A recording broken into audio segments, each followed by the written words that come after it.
Never seen a lame man walk. Ever heard a dumb man talk. Never seen a blind man see. I promise you will change his face. Never seen a canceled death. Never seen all the poor get fed. Never seen a prisoner set free. I promise you will change his face. Change his things. My Lord, change his things. My Lord, change his things.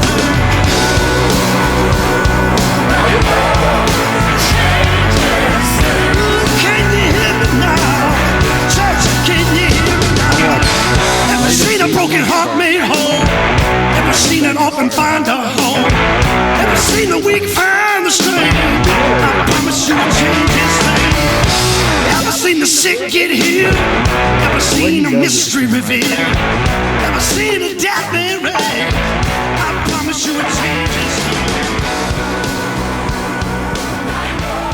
Hey, everybody in the place to be. It's your boy, bigger T. I'm here with the Big C, Bigger T podcast, joined always on these airways, byways, and internet ways by my boy, Big C. Clint. Coming to you from the Zoom machine. The Zoom machine. Zoom machine. I tell you, I was sitting here. All I want to do is zoom, and a boom, boom. Got a new coffee maker. Hamilton Beach. And so, let me tell you something, Travis. My wife is a dirty feminist hippie. You know this. But I say that with love. I say that with love. Like, and I've got the door open so she can probably hear me recording because it makes the room cooler. I'm probably going to get beat up for this. More than likely, yeah. If you see me ducking, yeah, on screen, I'm probably trying to dodge. It'll be mostly body blows, so you won't have black eyes and stuff. Exactly, because this is where the money's. That's right. That's right. This is what we got on the YouTube views. That's right. Yeah. So. But she doesn't like the individual pods, the 25-cent pods, Yeah. Put the thing in there, you lower the thing, and it's like it's idiot proof. Yeah. Anybody can do it. Yeah. She don't like those. She likes the disposable things. So I on purpose refuse to learn how to do that because she's agreed to make my coffee. So we got a new one because it's super easy. And like, here's the manual, and I'm refusing to read it. I was just pretending. Don't read it. It was all because she makes my coffee right now, and I like it that way. As Brian Rigger would say, how do I get this goodness in me? I'm like, I just want my coffee. And man, I didn't start drinking coffee like a year or so ago. I have no idea what happened, but one day I just I think I turned like 44, and I'm like, I like coffee now. No, I'm still waiting to hit that point. Yeah, when you grow up, you did have a birthday here recently. I did. Mother's Day. Day, dipping the toes in the water, huh? Yeah, 47. So yeah. It's tough. It's tough when your birthday is on Mother's Day. No, it's not tough. I'd prefer it to be on Mother's Day because then I can say, let's focus on the moms. Yeah. But, yeah. Although my church, they were nice to me. They brought in a cake at the end of the service. The children's church did. And they brought in some little posters and sang happy birthday to me. They were really sweet. So, we're turning 50 here in 3 years. Yeah. I mean, we're 4 years. It's coming. Yeah. It's on the horizon. We're looking at it. And but here's the beautiful part. I can't troll you for turning 50 because in like literally a month later, I'm going to turn 50. That's right.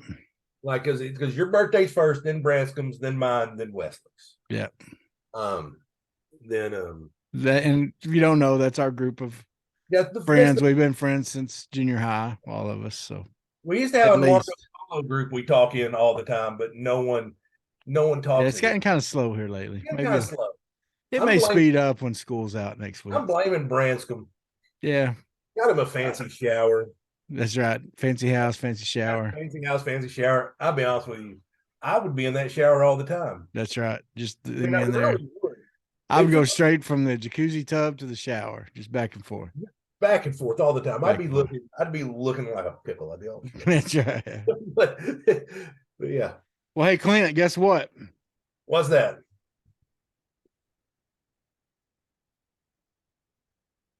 My boy from the Oh, islands of Hawaii, Iam Tongi, is your next Yeah, American Idol.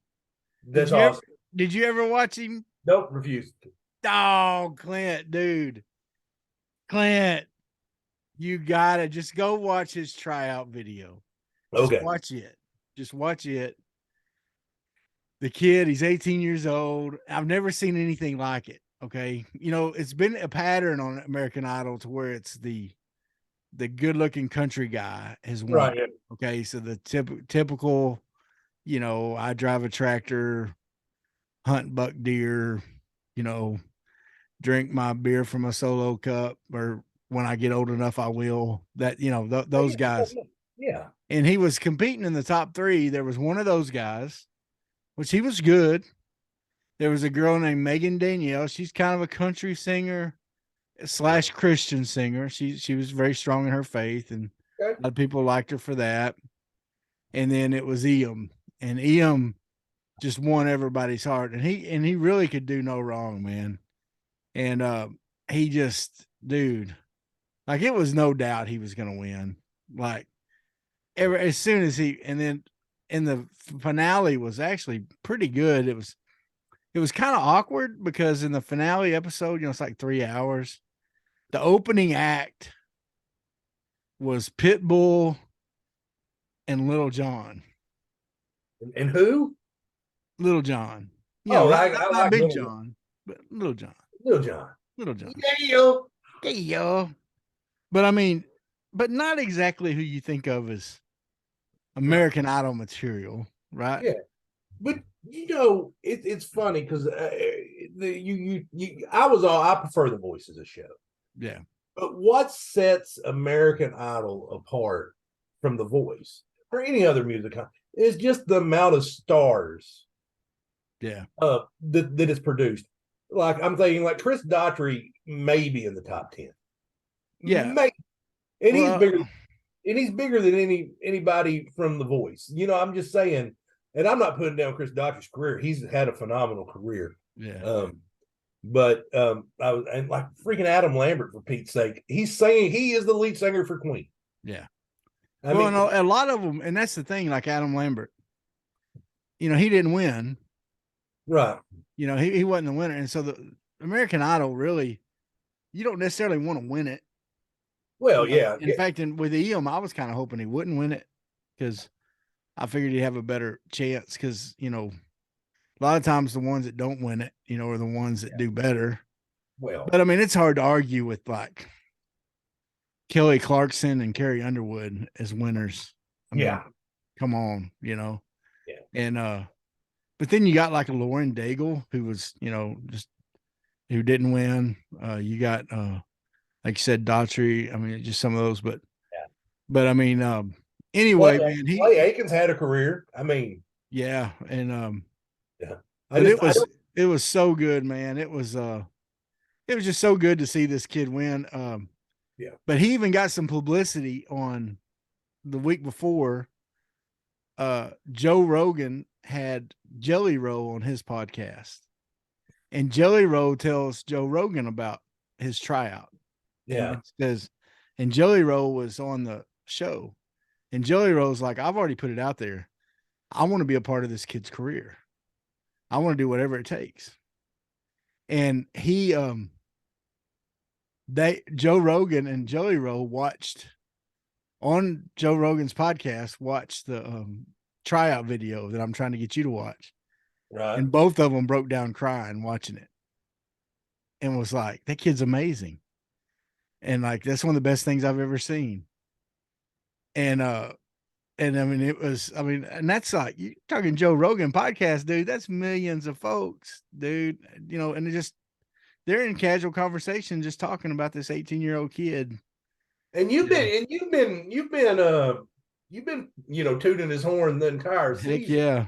Heck yeah. You really have been. So it's awesome. It is awesome when you watch any kind of competition, and at the very beginning, you're like, that's my guy. Yeah. That's my guy. And then to see him win it, you just kind of feel like, and it happens in the challenge, any show that I'm watching, my guy. Well, and the kid's got a good story, man. They lived in Hawaii, in the deal he talks about they got priced out of paradise. They had to move to the States because they couldn't afford to live there anymore. Yeah. A couple months before he does the tryout for American Idol, his dad dies of kidney disease. He sings a song that was written by James Blunt that when his dad was on dialysis, when he didn't think his dad was going to live. So he wrote the song for his dad. His dad ended up living. And then in the finale, they sing a duet together. And Ian breaks down in the finale singing it. He broke down in the tryout singing it. Anyway, it's just a powerful story. And then the people of Hawaii, like he did his home visit, he went back to his village in Hawaii where he wants to move back to, where he like he wish he never left, and like his home, yeah. And like all his old high school friends are asking him for autographs. He's like, man, we grew up together. What are you doing? And he said, my little cousins were coming up to me for autographs. He said, what are you doing? I'm going to your house after this to eat. Well, that's probably worth like $5 on eBay right now. Yes, right. Yeah. I think. So anyway, it was just cool, man. It was just a good story. He's seems like a humble kid. And like he in an interview earlier in the season, he was like, he asked one of the mentors that had been on there. Well, he asked Adam Lambert. Yeah. He said, whenever Adam Lambert was a mentor one week, he said, you have any questions for me? He said, how did you deal with your friends being voted off and going home? He said, because he had made friends with all these people, and then they're in competition off, and going home. And Adam Lambert was like, I guess I was a little more focused on wins by any means necessary. That didn't bother me too much. And he was like, oh, because it bothered him, man. Like he was, like he was, there was a lot of Instagram videos of him and the other contestants like singing, the Man of Constant Sorrows and just little goofy songs, while they're in their hotel rooms and stuff. Anyway, it's a great story. Look, folks, if you're not on the train, you haven't heard about it. Just his name is I.M. It's for short. And I'm sure if you're Googling, it'll come up after I Am. Yeah, if you just do I Am as one word and the Tongi, and it's going to come up. If you can find his audition video, there's tons of those videos of people reacting to it. Like those reaction videos that people do, and somehow people make money doing that. I don't get it, but I was actually going to be like, you know what, we should pull it up right now, and I should share my screen and we watch it together. But I'm not going to because this is a sports podcast. We talk sports. That's right. And American Idol. Just watch it, folks. It's a cool story. It's a cool story. Yeah. So and go ahead. Now something we don't talk about a whole lot on here, but it's sports. It's sports. Yeah. NBA is wrapping up. Mm-hmm. And holy shnikes, Clint. Yeah. If I were to give you some money to bet on the two teams that would be standing at the end of it at the beginning of the year, would you have picked? You might have picked Denver. Maybe. I mean, they picked Denver. They were a popular pick, but we were talking about holy shnikes. Their star player. Oh my gosh. Their star player, Nikola Jokic. What's the holy shnikes moment is I was telling Travis on the way, I called him on the way home. And I was like, you realize he was drafted in the second round. Mm-hmm. Wasn't announced on live TV. It literally scrolled across the bottom of the screen on the ESPN that this big guy from Serbia was drafted during a Taco Bell commercial. Yeah. Literally a Taco Bell. Like, I don't know what it was. I don't know if it was the quesarito. Yeah. I don't know what it was. The return of the Mexican pizza. No, I don't know. By the way, totally off the subject. Have you watched the new White Men Can't Jump movie? I have. Letter grade. C+. I'd give it a B. Yeah. It's a close B. It's a completely different movie than the original. Yeah, they reshot some of the same scenes. Right. But they did it. It's a different storyline, different order, modernized. It's good. It's good. It's worth an hour and a half out of your life to watch on Hulu. Yeah. Okay, sorry, I just had to get that. Yeah. But no, it just got drafted in the second round. Taco Bell commercial, and I was talking to somebody this. I'm not a huge.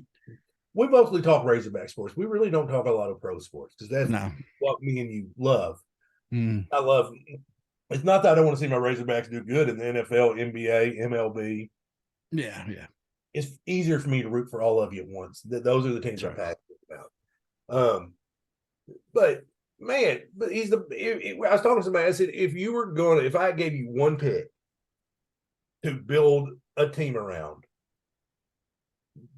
I mean, you can say maybe LeBron's the best or any of these other guys, but based on his age, he's 27, 28 years old.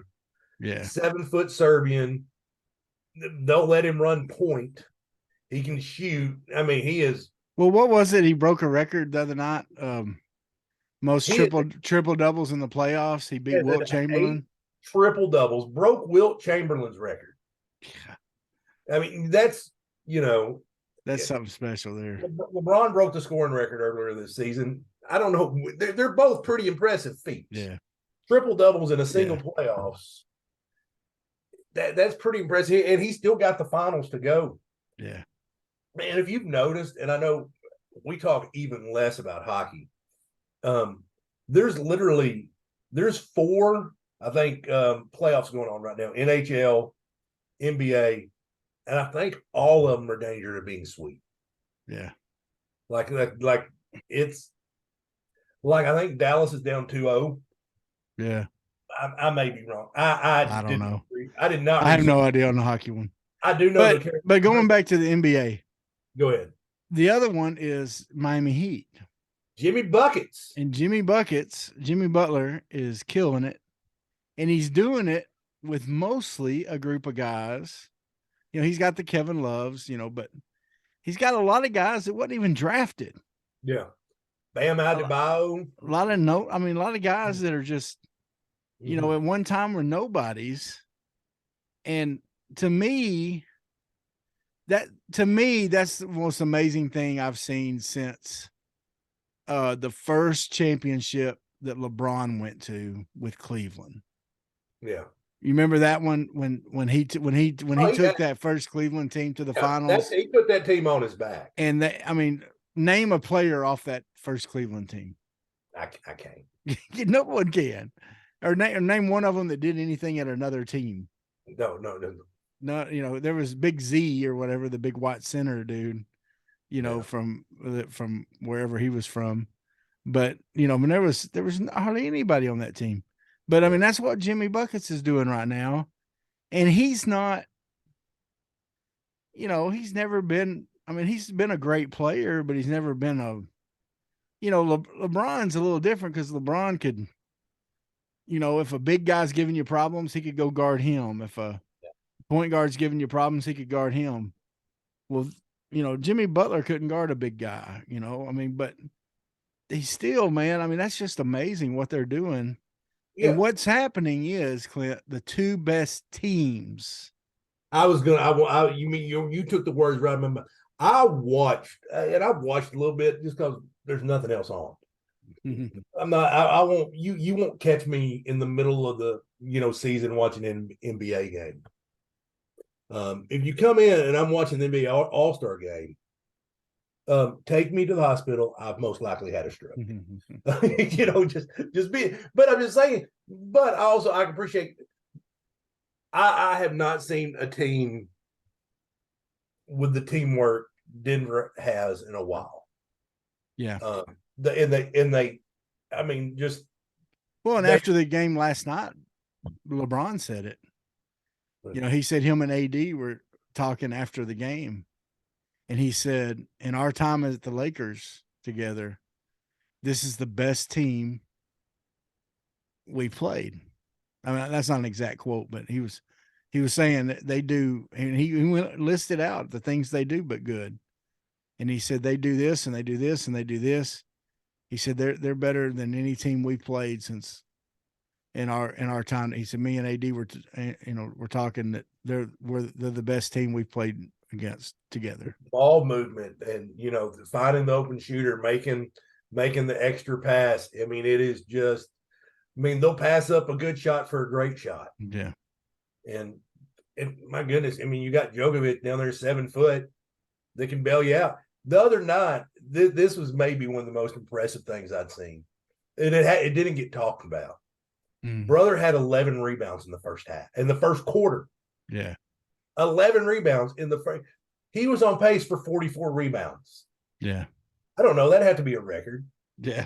But anyway, enough NBA talk. Yeah, we already got some people. We're about to turn us off right there. Yeah, right there. They're about to click the button. They're like, click the button. Like, I don't know. What is this NBA? I don't know how to spell NBA. Yeah. But yeah. So, hey, we're sports fans, and this time of year, it's what's on. That's right. Other than college baseball and early season baseball. Now, Clint, I got a question for you. Sure. Do you care if we win any games at Hoover? No, I really don't. You can go 2-2 at Hoover, and you're not going to drop. You're the number 2 seed right now, probably. I saw a thing that had us as the 1 seed. You're not going to drop below 4 or 5. Yeah.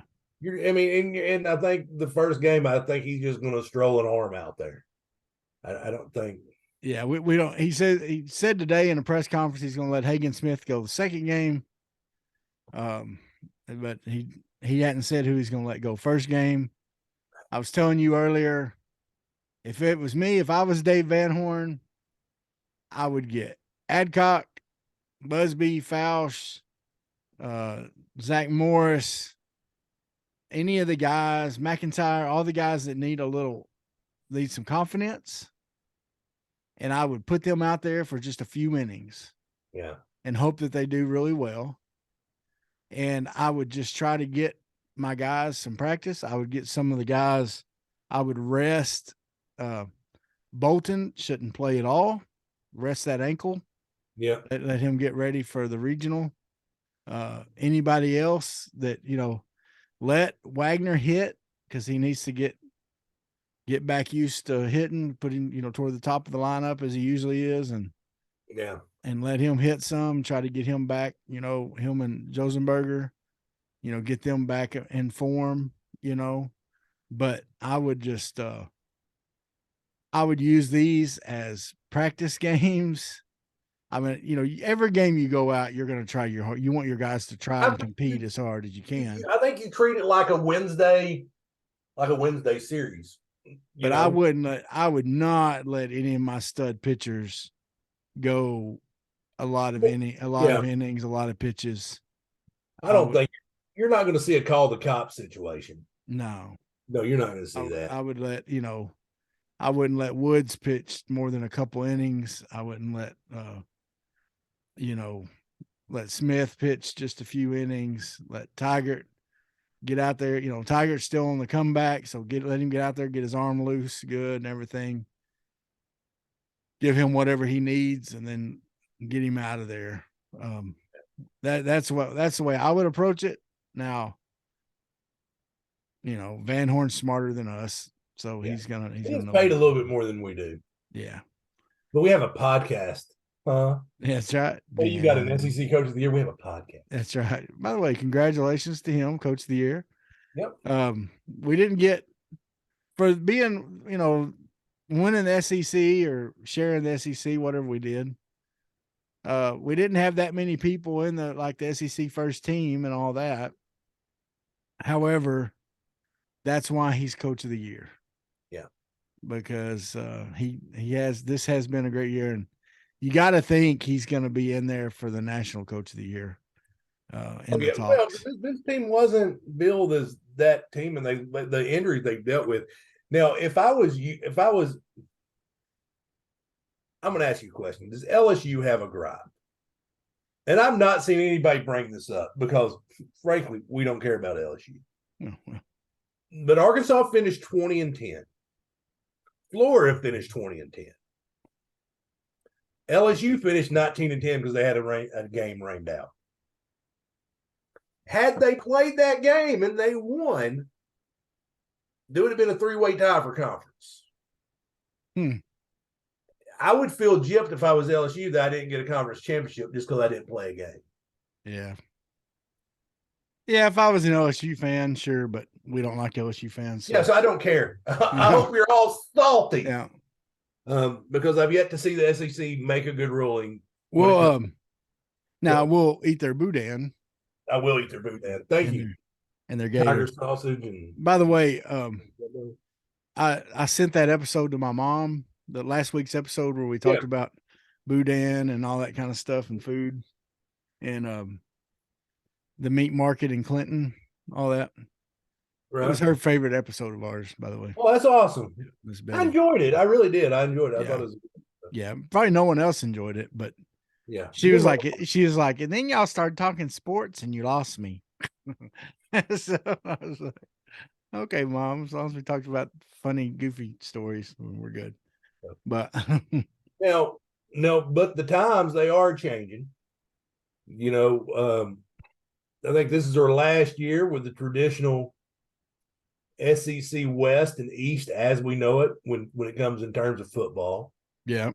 Now there's other things changing, but you were telling me that they don't quite know how they're going to do the schedule, and there's been a couple suggestions out there. You want to go over those, Travis? Yeah. The two main suggestions are a 3-6 format. So there would be 3 teams that we would play every year, home and home.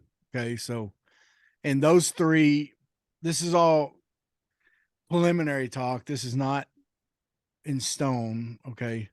But all indications are those 3 for Arkansas would be Texas, Ole Miss, and Missouri.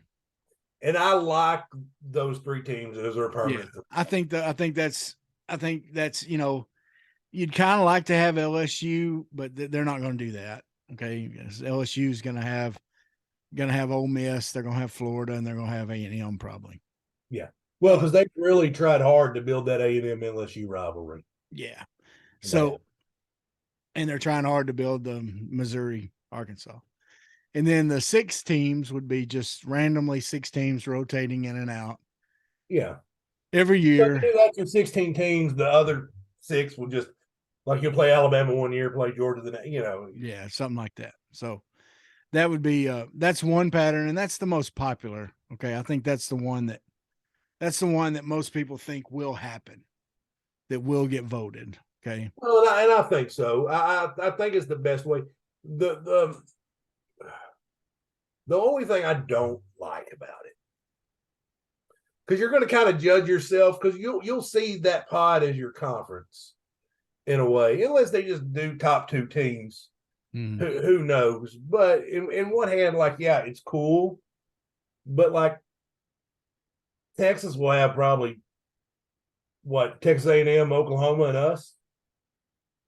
Probably so. So they won't have the same, it won't be necessarily the same, Yeah, it's going to be a little different. But it'll probably be, they'll probably do the rankings just all 16, instead of they'll just do. There may not be an East and a West anymore. I don't know. There may be.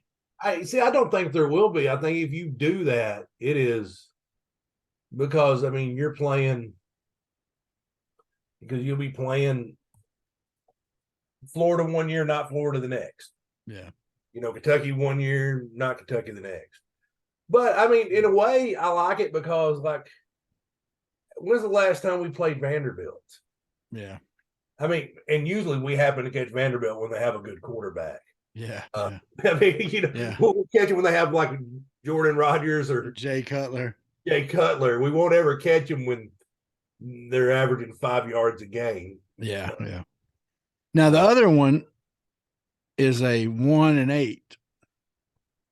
Yes, it would be. Which would be we would have 1 permanent And it ended up being Missouri because they're trying and to. it would end up being Missouri. And then the rest of them would be all random yearly. You know what that tells me is Missouri's here to stay. We better start taking them seriously because they're going to be a rival whether we want them to or not. Yeah. So, yeah, and I think that's one that I don't think is as popular.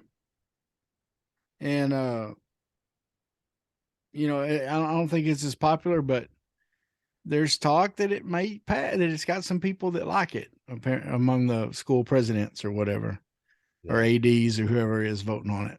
So we'll see what happens, but I'm thinking the 6-3 is where it's going to be. I think that's what it's going to be.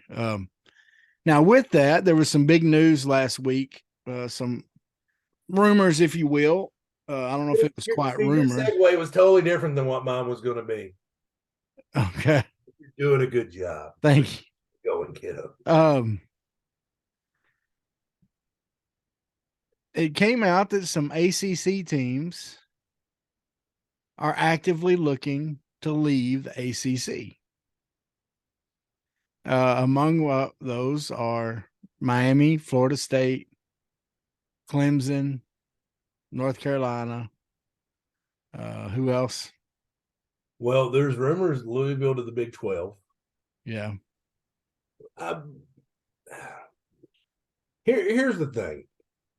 The buyout is $120 million for the ACC because when Texas and Oklahoma jumped to the SEC, people overreacted, and they did all this loyalty pledge. I think they wanted to show the fans and keep the recruits that, hey, the ACC is not going anywhere. We're here to stay. Yeah. They wanted to squelch the unstability. So they're in a contract, something like 2036 or something like that. It may be 2032. I'm not real sure. But anyway, so they got to pay $120 million. Is it worth Louisville paying $120 million to go to the Big 12? Yeah. It's not a superior conference. For that to happen, the SEC or the Big 10 would have to be like, come on. And then they would have to go, I think they would have to go to ESPN, CBS, and say, look, we're going to need to negotiate these movie rights, because these TV rights, because we're about to add. So if you're the SEC and you're sitting there and you can, because I've told you, I think it's going to end up at 4 20-team super conferences before it's all set. And I really figured the Big 12 was going to be the one to dwindle and die. Yeah. Now, I think they did a good job adding some teams to make it for the loss to Texas and Oklahoma. Is what they added: Cincinnati, UCF, BYU. Yeah. And was it Houston? May have been. Okay, but I can't remember, but something like that. Yeah. Yeah, but I mean, so they did that. So if you're the SEC, what 4 teams do you go after? I mean, here's the deal. The obvious answer is Miami, Florida State, North Carolina, and Clemson. To me, that's the obvious answer. I mean, that's like, that's who you go. That's obvious. The problem is Florida is not going to want those other 2 Florida schools. Right. And South Carolina is not going to want Clemson. Yeah. The argument could be made. I mean, because you have all these, like Texas A&M couldn't keep Texas out. That's right. But there's a lot of the old heads in the SEC that's like South Carolina, Arkansas, A&M, Missouri. We don't care what you think. You 4 go sit over there. And keeping a team like Texas out is a little different than keeping a team like Miami or Clemson out, because yes, those teams have had their stretches of being awesome. Right. But Texas is mentioned in the same level as Alabama, Michigan, Ohio State, Oklahoma. Okay. We hate it. We hate it, but that's the truth. That's the truth. In the history of college sports and college football, they're the blue bloods. They're the ones. Okay. They're the big dogs. They're the ones everybody else is trying to get to. They're the ones that everybody's trying to get the same money. Yeah, they may be down right now. Texas isn't that awesome. But listen, folks, that's recent history. Don't forget about your history. Okay. Yeah. I mean, there was a time when if someone from Texas came and recruited you, you went there. Yeah. Okay. That was it. Those are the obvious. And Urban Meyer is on the record. And of course, you think what you want to about Urban Meyer, but he's on the record saying, he goes, I think Texas may have the most talented football team. Yeah. The most talent on the roster, period. Yeah. Well, I mean, I think one of the biggest things holding them back is their coach, but let's just go there. Anyway, we ain't got to go there. No, I hope he stays employed. I really do. So now the thing is I think Florida will have a better time because they're an SEC OG. I mean, they're there with Alabama, LSU. Florida's going to have a big voice in this. They're the one that if anybody can keep somebody out, they're going to be able to do it. And I think Alabama would have the best chance of keeping someone out they wanted out. Yeah, for sure. Florida might be second or third. But Alabama does fine with Auburn in the same state, you know. So, I mean, and Alabama would say, what are y'all afraid of? We do it with Auburn. Well, get off your butts and let them come in. They're going to bring us a lot of money and a lot of TV. And they do play. It's not like they don't play each other. Yeah. They still don't play. Now, that being said, Paul Feinbaum talked about this. And he's kind of changed and reading his article, his interview, like, the biggest thing you want is eyeballs on TV. And Clemson's recent history is good to the point you'd want to add them. Mm-hmm. The viewers that they would bring, South Carolina, I think, already brings. Yeah. So I don't think they're really bringing to the table. And the same thing with Florida State to a degree.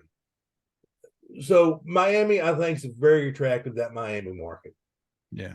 I think Florida would have a hard time keeping Miami out. And it may be one of them things like, look, we're not going to let both in. We're just going to let this one in. Yeah. And so I could see that. So that's one. Tallahassee's not necessarily a big market. Yeah. It's the state capital. And that's about it. So, one school that's not mentioned that I think, and obviously I think North Carolina is a complete no-brainer. Yeah. Getting that North Carolina market, you're already kind of, them and South Carolina kind of play every year. Mm-hmm. They usually open up the season, Bank of America Stadium and Charlotte against each other. I think North Carolina would bring a lot of eyes to the TV. Yeah. And I think Kentucky will have zero problem keeping Louisville out of the conversation. Yeah. I mean, you think we would go somewhere as far out as Virginia, because that is a market. And it's not that I think Virginia is that great in football or basketball. I mean, they didn't win the national championship basketball years ago, but they're not exactly setting the world on fire in football. But that is a television market we're not in. Yeah. And I think we'd be attracted to them because you can basically go to a kid in Virginia and offer them something Virginia Tech can't. Yeah. Yeah, they would be intriguing. I think they'd be intriguing, and that could be a possibility. Yeah. I think I definitely agree with you there. Yeah. But to me, the biggest surprise in this whole deal was, by the way, Clint, I gotta brag on us. Sure. People, if you've been listening to this podcast for a long time, since the beginning. Was this 120? This is 113. Okay, I have no idea. This is 113. But back early in episodes, maybe 2. We started talking about this stuff. Mm-hmm. No one else in Arkansas was talking about it, Clint. Nobody. Take that, Trey Biddy. Hey, Trey Biddy wasn't talking about it. Drive Time Sports, Morning Mayhem wasn't existed yet. Not you, Justin Moore. Hey, no. Those people in Northwest Arkansas, I never listened to them, but I guarantee you they wasn't talking about it. Eat your heart out. We brought it to your earballs and your eyeballs. We brought it to you, and we started talking about this expansion and what it was going to look like, and then it was going to go crazy.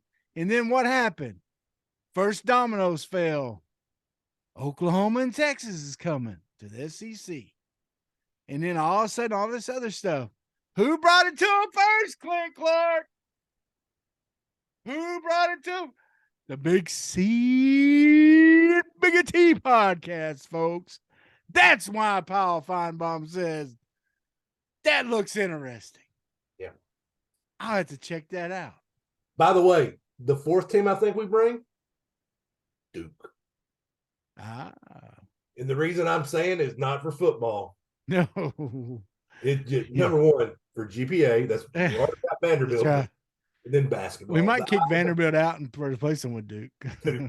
Yeah, but no, I think just the eyeballs that they then bring. Now you'd heard. But here's the deal. Okay, yes, Go ahead. I'm bragging on us a little bit, but I think we don't brag on ourselves enough.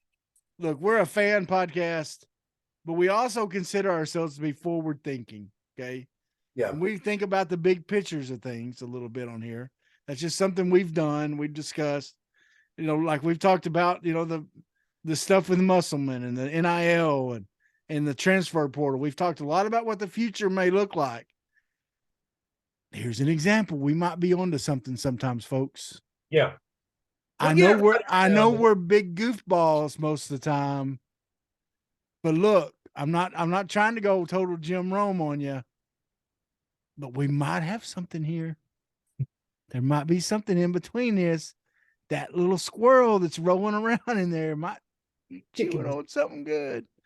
But here's the thing now, and I will admit, the reason I brought it up is because I had heard a national media guy talk about it, okay, on ESPN. Yeah. And it got me thinking. And he talked about some of those things. And as we started talking about it, stuff started coming out about it, right? And there were some projections, and I don't know if you remember, but we had a graphic at one time that we tweeted out or we put on Facebook or whatever, and it had what the conferences may look like. Well, one of the main ones that was going to stay strong was the ACC. And to me, that's what's the weirdest part of this is the ACC is looking like it's going to fall. And that's shocking to me because I thought it would be one of the ones like the SEC, like the Big Ten, like the Pac-12, one of the main juggernaut conferences that would just go out and grab some other schools and make itself bigger. Like you said earlier, that the Big 12 would be the main one that would fall. And then some of the other bigger, mid-sized conferences, we would, grab some of those teams, and they would make these super conferences. Okay. And so this is kind of surprising that we're looking at the ACC falling or a possibility of it. But it will be intriguing to see what teams they grab. There's, the money talks, baby. Yeah. Money talks. And so that's what's going to decide it. It's going to be those viewers like you were talking about. That's what's going to decide what this thing ends up looking like. Could you imagine the ratings for like the SEC tournament when you have Kentucky playing Duke? Oh my gosh. Or Kentucky playing North Carolina. Think about it, Clint. Think about it. Kentucky, Duke, North Carolina, Arkansas in the same conference tournament? Yeah. In the conference tournament? I mean I mean, you know what? If you And then look you got, at the end of the season, that's a potential Final Four. and then you got like a Auburn and Alabama who's gonna have solid teams every now and then. Yeah. I mean, You know, Florida went Florida on. that's gonna have, I mean, come on now. Ah, Yeah, it's coming. You know, you told me you'd heard 5 16 team super Yeah.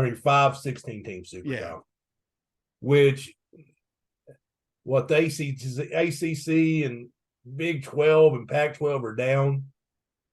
Which you took, that means they're going to have to bring yeah, who knows now, a man? group of It's 5 in, and I think if you're not in one of those 5 conferences now, you're not going to get in. I think as if you see any more teams leave to join the SEC, I think it's happening, and there's nothing you can do about it. Now, I asked you a question. Now, me and you were talking on the drive home. I think I called you. We still talk on the phone sometimes. I know it's weird, yeah, not to just text, but I'll pick up. that's And right. I'll call Travis. Yeah. I've been thinking about like Ronnie Cross. I'll call him sometimes. Just say, man, how you doing? And just talk to him and catch up with him. And I was thinking, man, I need to call Ronnie and just check in with him. Tell him I said hi. I will. You know what? I'm gonna call him probably not tomorrow, but I'll call him one day. Yeah. Soon. I promise. And I'll tell him you said hi. Yeah. Well, every time he comes out, works on the AC, and he usually sends Scotty. Yeah. And he goes by Scott now, of course. And I go, look, I'm gonna call you Scotty. Your mama named you Scotty. I'm gonna call you Scotty. That's right. That's his brother. yeah, Scotty. And so Scotty Cross. And so I always tell him that. But and so Oklahoma, and this is the second time Brett Venables has done this. He basically he had a guy committed to the school, and the kid's like, he's the number 3 JUCO defensive end in the country.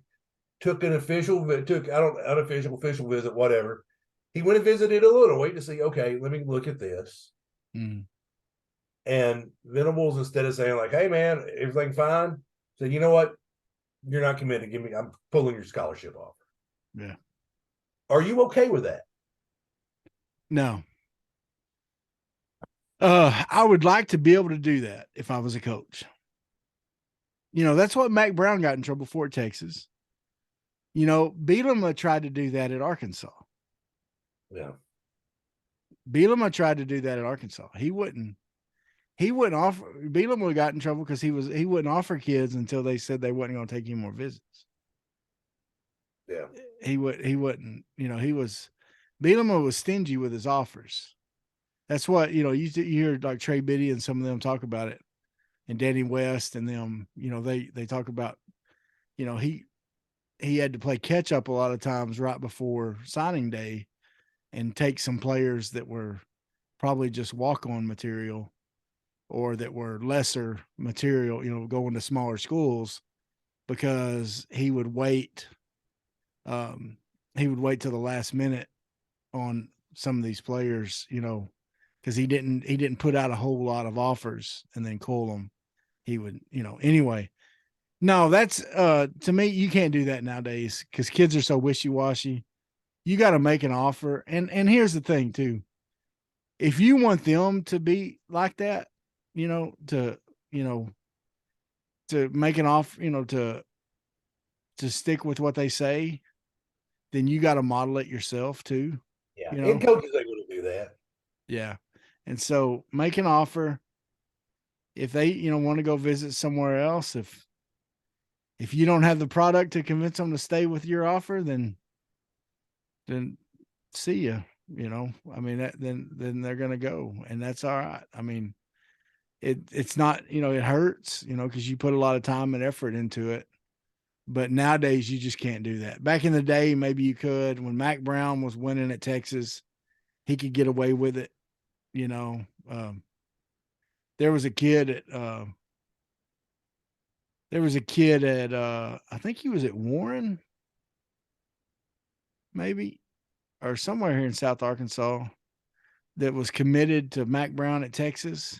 Mm-hmm. And people kept saying, well, isn't he just going to visit Arkansas? And they were like, no, because Mack Brown won't let him. You know, he didn't even take a visit to Arkansas. Yeah. He's from Arkansas. So Yeah. yeah, that's you can't do that.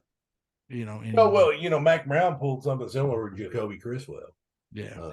Where he's like, no, which we were able to pull Malik Hornsby, which was a decent backup quarterback. But I think after watching the spring game and Jacoby and then Malik Hornsby's career up to this point. Now, let me ask you a question about Malik Hornsby. Is this a bad sign for his ability to play quarterback at the collegiate level? So he had all spring at Texas Southern as the starting quarterback to win the job, and they bring in TJ Finley from Auburn. Oh, wow. So, you know. Yeah, he's back up now. Yeah. I mean, yeah. I just, you know, and I didn't realize that. I hadn't heard that. I didn't want to badmouth Hornsby, but that's not a good sign that you're going to get to play quarterback in college. No. Which one I heard most of the I think most of the schools are pretty upfront with him, like, we want you here, but you're going to play receiver. Yeah. I think that's what happened at Nebraska and Florida and everywhere. But, now we've covered a lot today, Clint, but a couple of quick hits I want to get before we log off here. I'm sorry, I kind of hit you on the blind side with that Malik Hornsby deal. No, that was good. That was good. I'm glad you said that. I didn't know. But Ron Holland was released by Texas officially. Okay. So, and he's visiting the that G League team out of Las Vegas. That's not it's not an official G League. It's but they play. It's a team. It's the team that Nick Smith turned down. They pay. It's pay to play. They pay you to play, but it's not. I don't think they're connected to an NBA team. It's just they like put the together. League Ignite or something like that. Yeah, Ignite. I think that's it. So he's visiting them, but a lot of people think he's still going to be a Razorback, or that he may end up being a Razorback. Now, one of the players, we had a player from Houston that was one of our transfer commits that was in the NBA draft. He is withdrawn from the NBA draft now, and he's planning on coming to Arkansas. Okay. We still have one more that's in that, plus Devo Davis and Jordan Walsh. I think Jordan's had a good enough combine. I think Jordan's gone. Yeah, I think so too. It's just the big question. I don't think Devo will get drafted. If you're Devo, what you got to ask yourself is, am I going to make more money playing overseas, or coming back to Arkansas, taking the NIL money, and then prolonging it? Well, but the thing is, the question he has to ask though too is, a year in college going to change that draft status? No, I don't think it is. Is it going to change? You know, his offense is going to be the difference, right? Is his offense going to get that much better in a year to where he's going to get drafted next year, or is his offense going to get better, just as good, if he goes overseas and plays for a little while? Yeah, well, the fan in us wants him to come back. Yeah, but it's Devo, like, man, he's gonna be a Razorback. But yeah, the reality is, I don't think Devo's good enough to play professional ball. I don't know if he's NBA material. Yeah. And your hope is he works into a Patrick Beverly. I'm hoping Devo proves me wrong. Yeah. I'm hoping I'm wrong. That's your hope. I hope I'm wrong. I want to be wrong. That's my thought. But I have to verbalize it because I have a podcast, and I have to give my opinions. And sometimes they're not fun. Now here's another thing. I was listening to Trey Biddy today on Drive Time, and he was talking about the rankings for recruiting. And Arkansas's 2024 class is ranked 15th. Okay. In the latest updates. And I think we have 7 or 8 4-stars, something like that. So things are looking good there for that next class. And he said that that's the most 4-stars that they've ever had at this point, for sure. So So that's definitely a good thing. So getting ready for some football, baby. Getting ready for some I am, football. and it was fun talking, football schedule, and it all hinges. I mean, everything at the end of the day hinges on football. Yeah. Everything else they'll figure out. Yeah. But you'll figure out football first, and that's living in the South. That's Southeastern Conference. Yeah. We love our basketball, we love our baseball, Yeah. but it's always gonna be number one. Yeah. All right. I got a question for you. Okay. This is going to go back to NBA talk, or well, not necessarily NBA talk, college talk, basketball though. Okay. All right. I heard this question on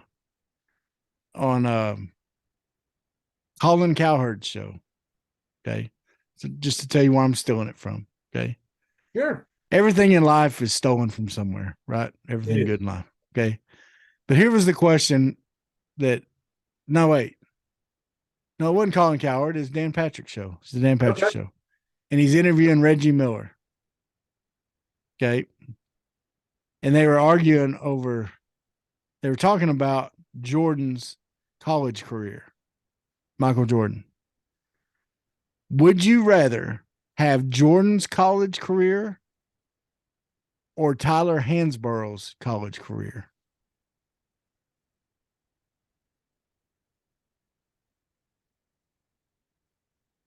Hansborough had a good career, and he was even Mr. North Carolina, right? But Jordan did hit the game-winning shot in the national championship as a true freshman. Hansborough. Jordan was the second best player on his team in college. Psycho T. Yeah. Psycho T. And I'm a little prejudiced. Isn't that crazy to think about, though? Really? I mean, that's, because, and that was one of the things that, I haven't seen the movie Air yet. Oh, it's but good. In some of the interviews, the guy who, Matt Damon plays in it that found Jordan for the shoes, he talks about one of the things that stuck with him was the fact that play went to Jordan instead of Worthy. Because Worthy was the best player on that team. James Worthy was. Well, they had Sam Perkins on that team too, if I'm not mistaken. Yeah. And so you would think that play would go in Worthy's hands, yet it went to this freshman, And so, but anyway, that's an interesting question. That's one. No, it is that they do that. He breaks down that scene in that play in the movie. Like they do that. He's like, they talk about how Dean Smith was the guy that couldn't get it done, and he goes, "Look, the play's drawn up for Jordan." Yeah, like he goes, he's the guy that can't get it done, and he put his reputation on the line. And who does he trust? Yeah. So yeah. Anyway. Good stuff. Anyway, well, folks, look, 113 in the can. Boom. 113 in the can. And look, here's the deal. We have, I think, 72 subscribers on the channel on YouTube. We need more subscribers. Yeah, subscribe. And I don't know what we are on Apple Podcasts subscriber wise. And can I ask you people a question? What's your problem? Why haven't you subscribed? Subscribe. It don't cost nothing. Yeah. And it makes us feel better about ourselves. Yeah. Yeah. I will cry myself to sleep tonight if you subscribe. Yeah. We need you to subscribe. So subscribe. Subscribe. All it'll do is put us up. It'll just let you know whenever it'll just put our videos in your feed on YouTube whenever they come up. Yeah. So subscribe. And on Apple Podcasts. If we don't feel like it, we've only missed 2 weeks. Apple Podcast, it'll put them up there. So subscribe, people. Subscribe. Yeah. Subscribe. Share this with your peoples. Share it up, all your peoples. Every last one. And all that good stuff. Well, Clint, before we go, what are you watching? White Man Can't Jump. I already told you, boy. Oh yeah. That's right. Yeah. I did watch the movie, and it was nice. It was I thought it was well done. I thought it was a cute tribute to the original. It wasn't quite the original. I will say this, and I'm going to be critical of reviewing the movie because I did watch it. Is I don't feel like Wesley Snipes and Woody Harrelson had a chemistry that is just hard to replicate. Yeah, you know what I'm saying? Like, and that's my big criticism of the movie is like, yeah, they had good chemistry.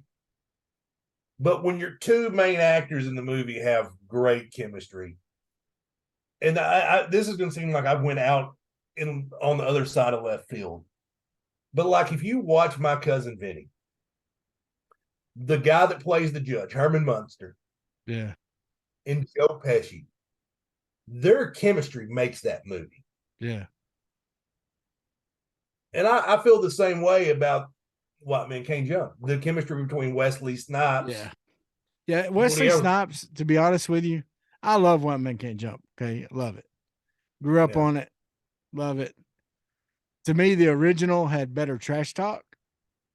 Yeah. More memorable trash talk lines than this one did. Although this one had some decent lines. I think this one actually may have a better story. To just be the storyline may have been better in this one. Yeah. The basketball playing was better in this one. Now, some of that's just they've gotten better with that. Plus, Wesley Snipes was not a good basketball player. He didn't look natural. Woody Harrelson looked pretty natural. You know, Woody Harrelson was a pretty good basketball player. In real life. In real life, Wesley Snipes was not. And so they did some editing to make his look more believable. The guy in this one that plays the similar character to Wesley Snipes, his basketball playing's much better. And the Woody Harrelson guy is really good too. But he's so the basketball is probably a little better if you break it down, but to me the trash talk stuff is just that to me that, you know, there's no Kareem Hudson in the movie. Tell MB to bring me some bean pies. I mean, Kareem Hudson made that movie. Oh yeah. What was his name in that show? I can't remember. I'm brain farted now. Dwayne Wayne. Yeah. On a different world. Different world, yeah. Dwayne Wayne. Yeah, with Sinbad the kind of the spin-off of the Cosby Show. Yeah, had Lisa Bonet in it. Yeah. Anyway, sorry we got off on that, but I did. It was like, oh man, that's on. I got to watch that. Yeah. And then I sat down and watched it. I'm like, because you keep your biggest fear is they're just going to try to totally rip off the original. Yeah. And then it was a different movie. Yeah. It was a different. It was good. All right, folks. Well, thanks for listening. Thanks for watching. Keep checking us out. Keep listening. Keep watching. Interact with us on social media. Tell us what you think about what we said. Do you like what we said? You dislike what we said? Let us know. Tell us about it. Tell us about it. Bye, everybody. See y'all. We out. Sweat, work, filthy, dirt, harvest, hurt, kingdom come. Sweat, work, filthy, dirt, harvest, hurt, kingdom come. Listen, that's why I sweat when I work. My hands get filthy down in this dirt. Won't see no harvest till I hurt. Crying your kingdom come. Listen, I wake up in the morning, I bow my head to pray. Mama told me if I don't, ain't nothing gonna change. These prayers breaking up hard ground so I can sow the seed. Ain't afraid of no aches and pain. Lord knows I gotta follow his lead. That's why I sweat when I work. My hands get filthy down in this dirt. Won't see no harvest till I hurt. when your kingdom come. Oh, I swear when I work my hands